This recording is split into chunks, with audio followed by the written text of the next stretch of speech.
the three gods of the strategy game genre: Civilization, Total War, and Crusader Kings. Which one's the best? Which one's the worst? And which one's for you? That's what I'm going to be talking about today. Now, out of the three gods of the strategy game genre, it's very obvious that Civilization and Total War are probably in there. Crusader Kings is iffy. There's a lot of other games that people might throw in there. I don't know, one could be Age of Empires, but I have my most experience in Crusader Kings, so I'm going to stick with that. So, out of the three games, obviously the most popular one and has the highest concurrent player base is going to be Civilization. I mean, Civilization has millions of players playing that every day. It's a very popular game, especially Civ 6, and I'm sure there's a huge player base still playing Civ 5, because that's highly disputed as being better than Civ 6. So, Civilization is a game that's more based about your not necessarily your character, but it's your city and your people and what you control and expansion. Civilization is more about expansion, getting this resource, making the city over here closer to the water so you can have a port city and expanding. It's mostly just about expansion with a hint of military. You are allowed to fight other people and take over their cities, but there's many ways to win in Civilization. It's not just winning by having the most cities or by killing everybody. You can win by having the best culture. You can win by having a religion spread out throughout the entire continent, or sorry, not the continent, the entire globe. You can have a win by God, I'm losing the other ones. I know you can win by science too. Like if you just have the nicest science, like you just win.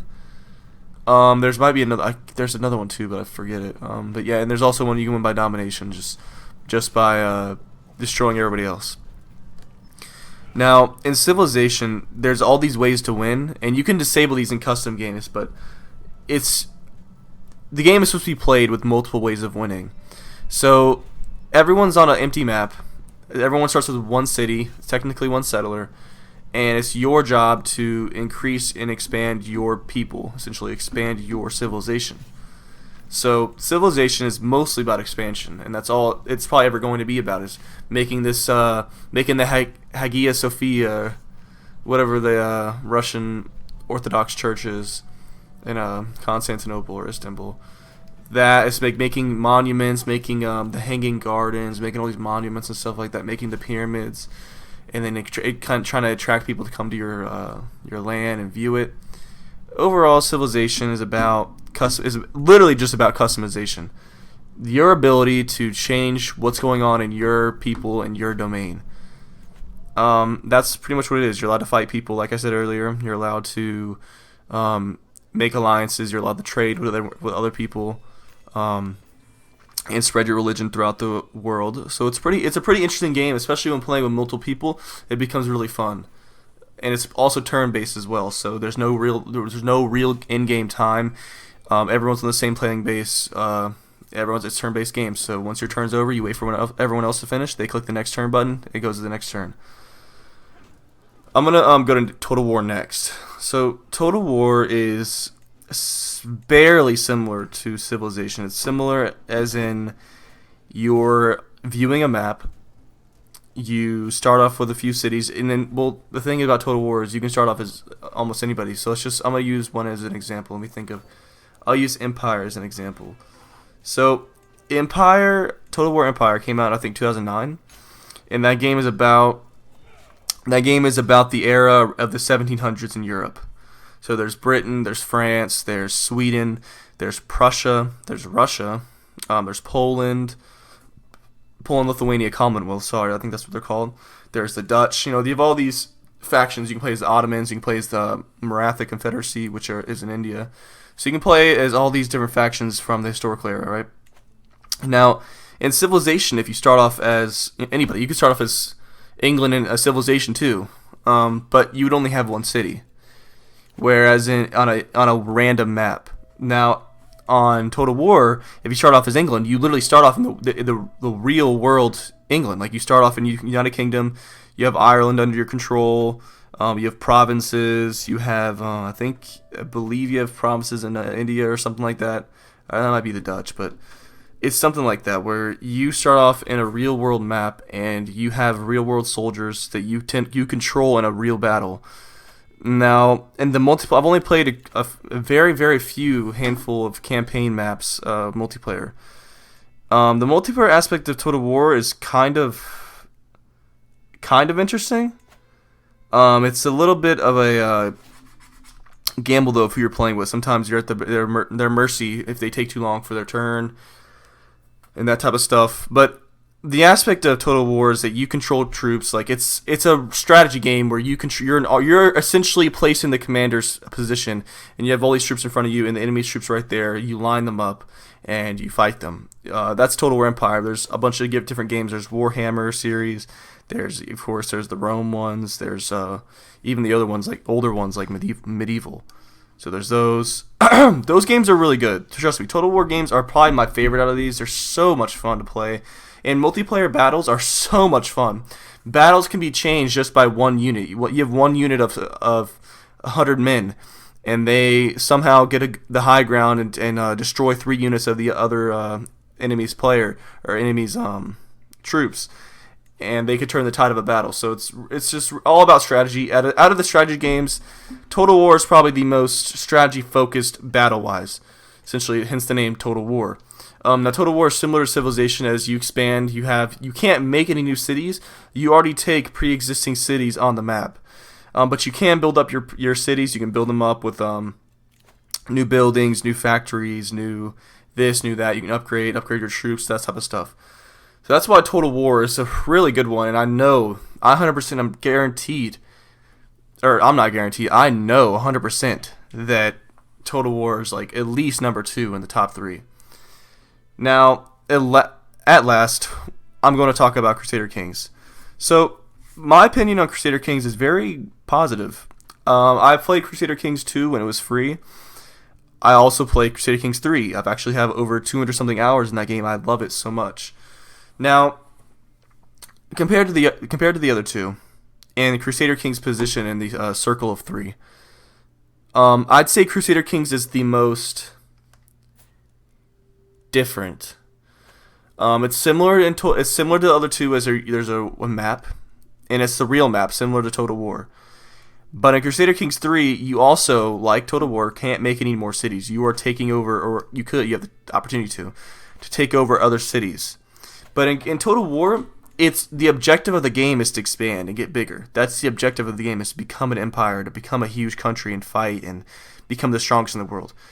In Crusader Kings 3, the goal is not present. It's up to you to make what you want. You can either start off as the Holy Roman Emperor.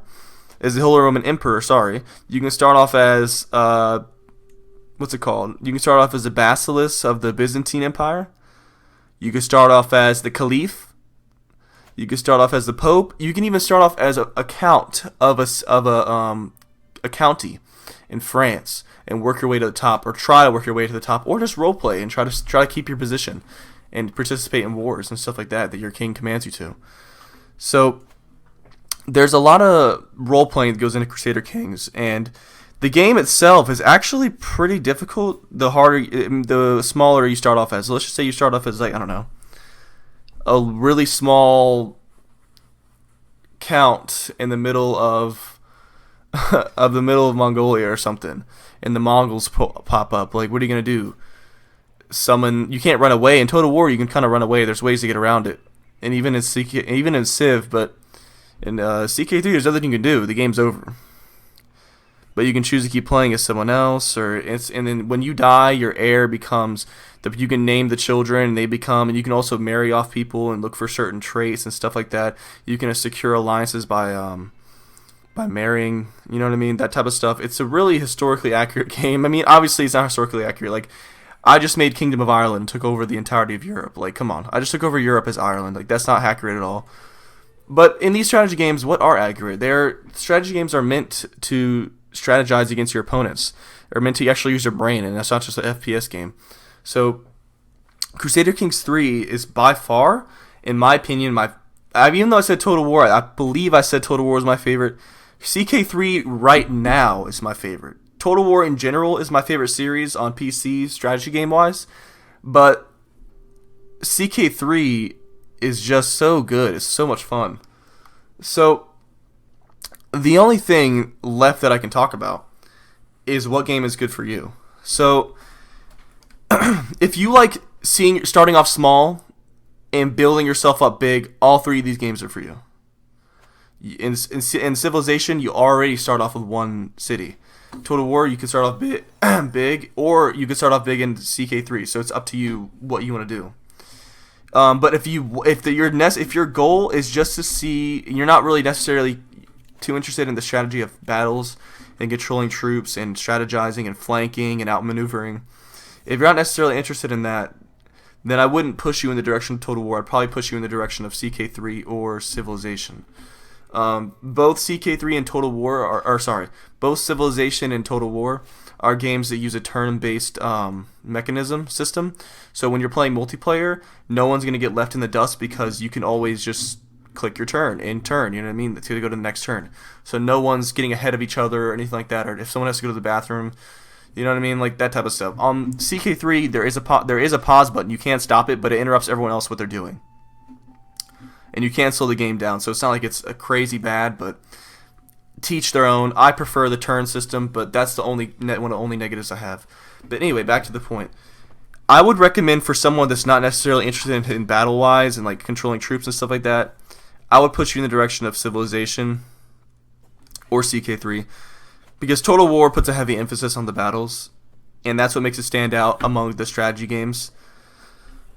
Civilization is just more for I hate to say this, but it's more for casuals, you know what I mean? It's more for people that want to just play for a little bit, play a couple turns, play maybe for like an hour, play for maybe like an hour or two, make some new cities, get some new resources, make some allies, make some trades, explore, fight some barbarians, maybe fight like another country, that type of stuff. Civ is fun for that, and Civ is a great game you can play with friends. I have over 100 hours on Civilization 6 alone.